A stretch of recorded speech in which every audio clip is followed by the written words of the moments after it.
The child's mother welcomed her son's bride with a smile that radiated warmth and happiness. She then held the young woman's hands and said, "This will be a wonderful start for you." But in that moment, she noticed a distinctive birthmark on the girl's hand that seemed familiar. Seeing it, she froze completely. Could this young woman truly be who she thinks she is? Florence, now 60 years old, lived far away from her son, Thomas. It had been 4 years since the boy had relocated to New York, and for that entire time, the two had not seen each other. During the initial few months after Thomas's departure, the two of them talked on the phone for extended periods of time. But as the months went by, Thomas became increasingly busy with his work, which resulted in a decrease in the call time. On occasion, he even made a vow to pay a visit, but he never managed to find the time to actually do so. Florence was not happy for her son, but she understood that he had to go on living his life. One item, however, caused her to be concerned. Due to the fact that Thomas had informed her that he resided in a large apartment by himself, she was concerned that he would grow lonely. Because Thomas was an introvert, Florence was aware that it would be challenging for him to establish friends with the people who lived nearby.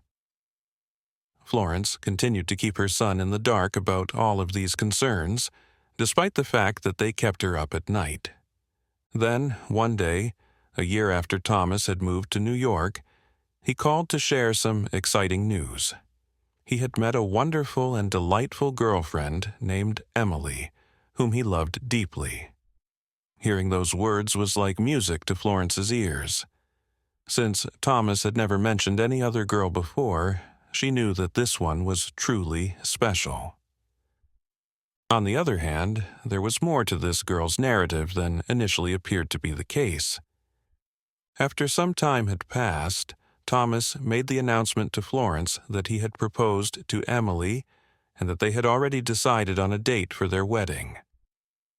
After hearing the news, Florence felt elated, and she immediately began making preparations. In addition to purchasing a number of presents for the pair, she also took the time to write down some heartfelt thoughts that she wanted to convey to her daughter-in-law. On the other hand, shortly, all of these would be the least of her concerns. It was determined by Thomas and Emily that they would go back to their hometown to have the wedding. Florence expressed her relief that she did not have to travel such a great distance when they informed her. In spite of the fact that it meant she would have to put in a lot of effort to get everything ready for the wedding, she did not mind what she had to do. Happy and willing, she fulfilled all of the obligations that were placed upon her. The ecstasy of this woman would soon be threatened by a sad event, which is an unfortunate occurrence. Soon after, the wedding day arrived, and Florence dressed in her finest attire as she headed to the ceremony, entirely unaware of the disaster awaiting her. Although Florence had spoken to Emily several times over the phone, she had never seen a single photo of her. This only heightened her excitement to finally meet the beautiful woman who was about to become her son's wife. When Florence reached the venue, she immediately spotted her son and rushed toward him, wrapping him in a heartfelt hug.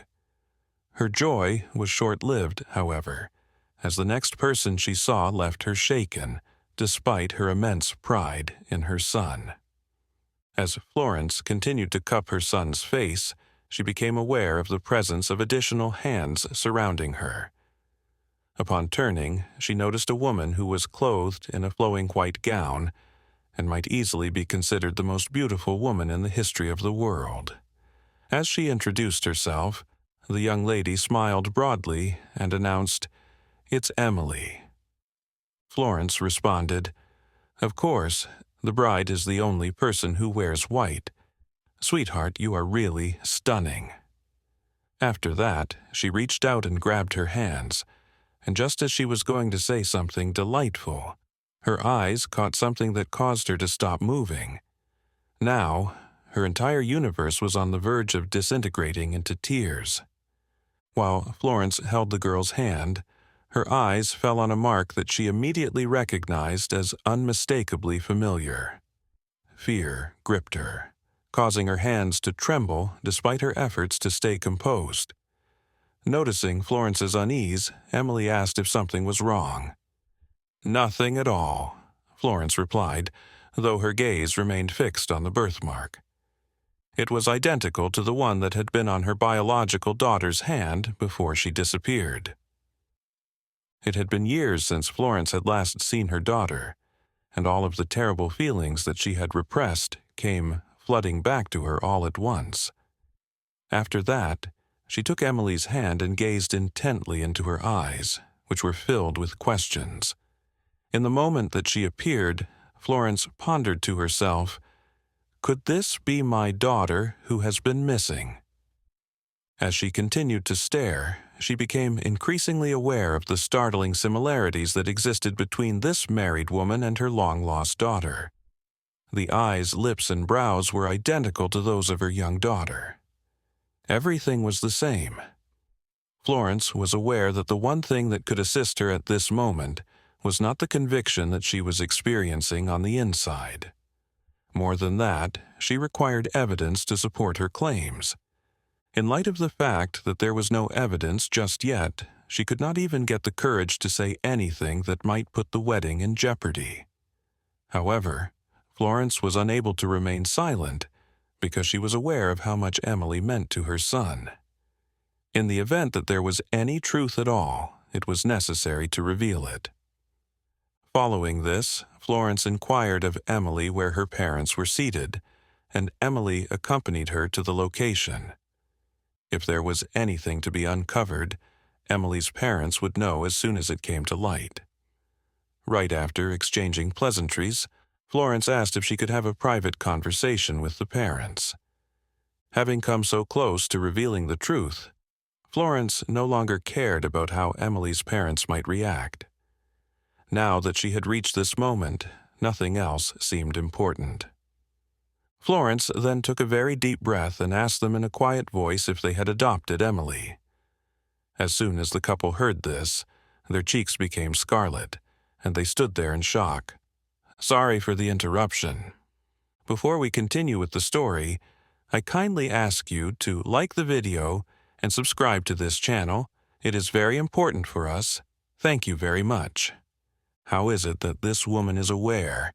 With regard to Emily, they had never disclosed the facts to anyone.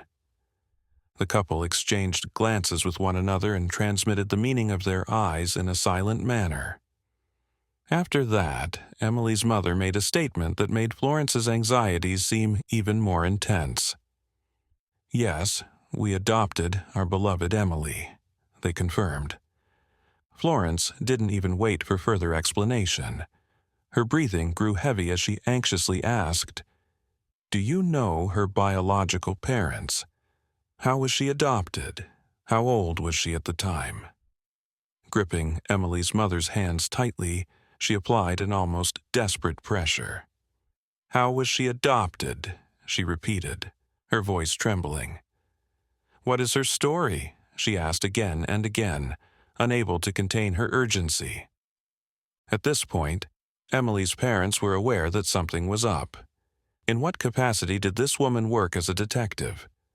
Regardless of the circumstances, they were no longer able to conceal the reality, and so they let everything out. Florence was informed that they had discovered Emily on the street and brought her in as their own. The fact that no one came forward despite the fact that they had reported it to the police station led to her being legally adopted by them. When Florence heard all of this, she was completely taken aback and immediately burst into tears. As soon as she gazed into Emily's eyes, she was certain that Emily was her little girl who had been missing. With just one more piece of information, her suspicions would be confirmed. During the time that her parents were talking, none of them were aware that Emily was listening attentively. The first time she observed, she did so from a distance, but when Florence began crying, she stepped closer to them and listened in on their conversation. Then Emily overheard Florence add, My biological daughter vanished 20 years ago while we were on a family vacation in Alabama.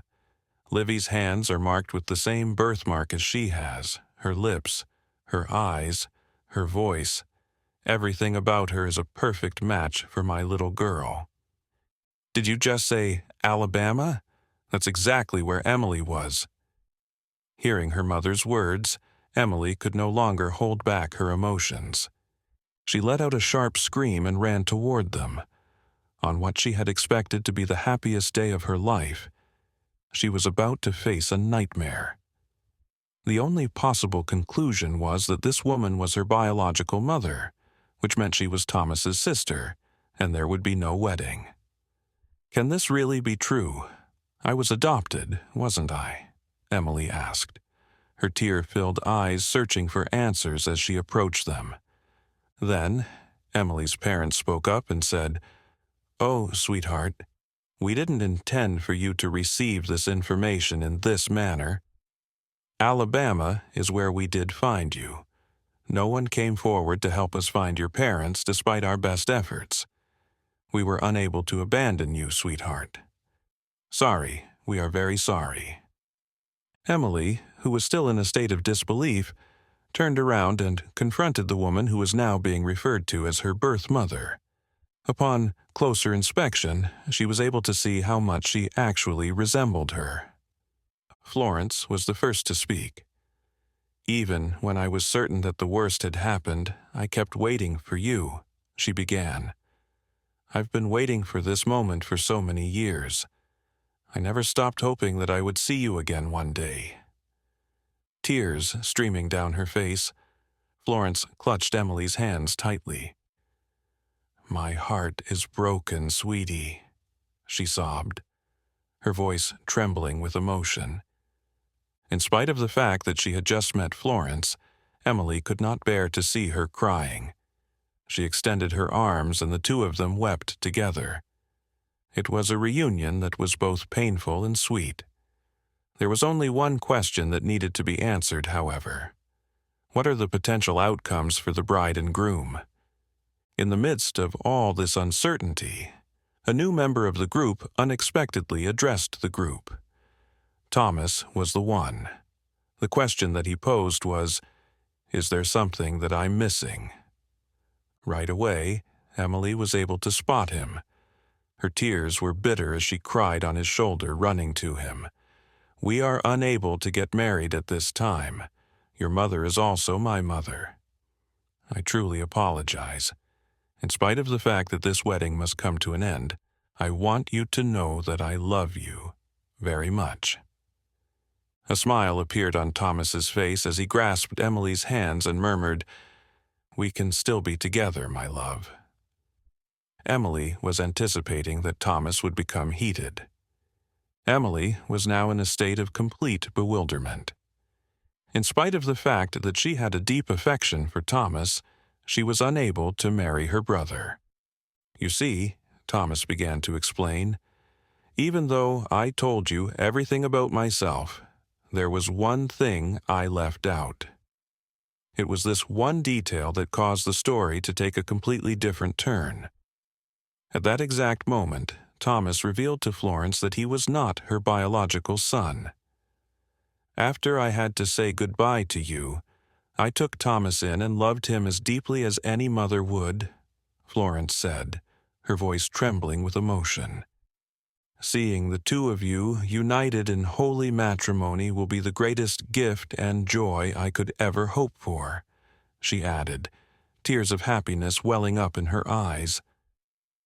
The turnout of the event was a source of satisfaction for everyone. A DNA test was performed on Emily and Florence, and the findings demonstrated that Florence was, in fact, Emily's mother. This served to validate the rumors that had been circulating. This is very stunning. The wedding went off without a hitch, and it was coupled with a significant get-together. Everyone had a lot of joy. Did you enjoy this story? How would you have reacted if you were in Florence's shoes? Would you have felt happy or disappointed? Do you think it was still appropriate to celebrate the marriage? Let us know in the comments below. If you liked the story, please subscribe to this channel and leave a like. We must never lose hope. If we believe, something wonderful can always happen. Thank you so much for listening. See you in the next video. Have a great day.